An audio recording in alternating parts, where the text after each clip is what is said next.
Hi friends, இது ஒரு Thursday mini vlog தான் பார்க்க போகிறீங்க. இன்றைக்கி வெதர் ரொம்பவே ப்ளசண்ட்டாகவும் மழை வர மாதிரியும் இருந்துச்சு.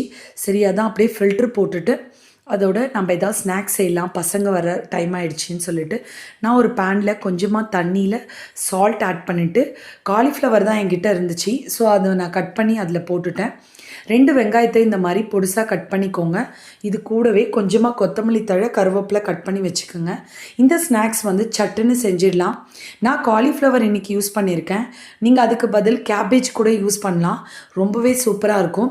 இப்போ நம்ம காலிஃப்ளவரை சுடு தண்ணியிலேருந்து ஃபில்ட்ரு பண்ணி எடுத்துக்கலாம். இதில் இருக்க பூச்சிகள் எல்லாமே செத்துடும். அதுக்கப்புறம் இப்போ இந்த காலிஃப்ளவரில் கட் பண்ணி வச்சுருந்த வெங்காயம், கருவேப்பிலை, கொத்தமல்லி தழையை ஆட் பண்ணிவிட்டு 2 டீஸ்பூன் காரத்தூள் சேர்த்துக்கோங்க. இது கூட கொஞ்சமாக மஞ்சத்தூள் சேர்த்துக்கோங்க. நான் வந்து கொஞ்சமாக கடலை மாவும் கார்ன்ஃப்ளவர் மாவும் ஆட் பண்ணியிருக்கேன். இதுக்கு வந்து மெஷர்மெண்ட் எதுவும் கிடையாது. கொஞ்சமாக சால்ட் ஆட் பண்ணிக்கோங்க. ஏன்னா நம்ம இது ஒரு கெட்டி பதத்துக்கு நம்ம பிசைஞ்சு எடுக்கணும். கொஞ்சமாக தண்ணி சேர்த்து கொஞ்சம் கொஞ்சமாக நீங்கள் பிசைஞ்சு எடுத்துக்கோங்க. இது ஆக்சுவலாக நல்லா பைண்ட் ஆகி நமக்கு வந்து ஒரு போண்டா மாதிரி நம்ம போடுற கன்சிஸ்டன்சியில் நல்லா பிசைஞ்சு எடுத்துக்கோங்க. இப்போது ஒரு பேனில் கொஞ்சமாக கடலெண்ணெய் நான் சேர்த்துக்கிறேன்.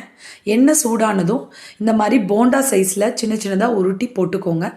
இதில் வெங்காயம், கருவேப்பிலை, கொத்தமல்லி தழைலாம் ஆட் பண்ணியிருக்கிறதால அதுக்கு ரொம்பவே க்ரன்ச்சியாகவும் அந்த கார்ன்ஃப்ளவருடைய கிறிஸ்பினஸும் வந்து நமக்கு கிடைக்கும்.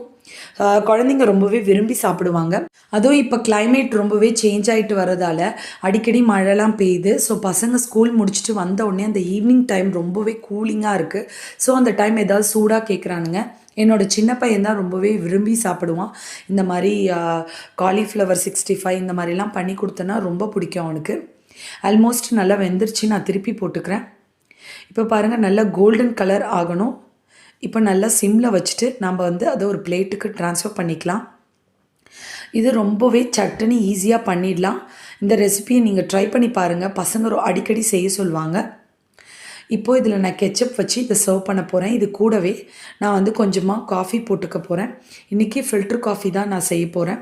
ஆல்ரெடி ஃபில்ட்ரு போட்டு வச்சுட்டேன். நல்லாவே ஃபில்ட்ரு ஆகி வந்துருச்சு. இப்போது நான் பால் காய்ச்சி வச்சுருக்கேன்.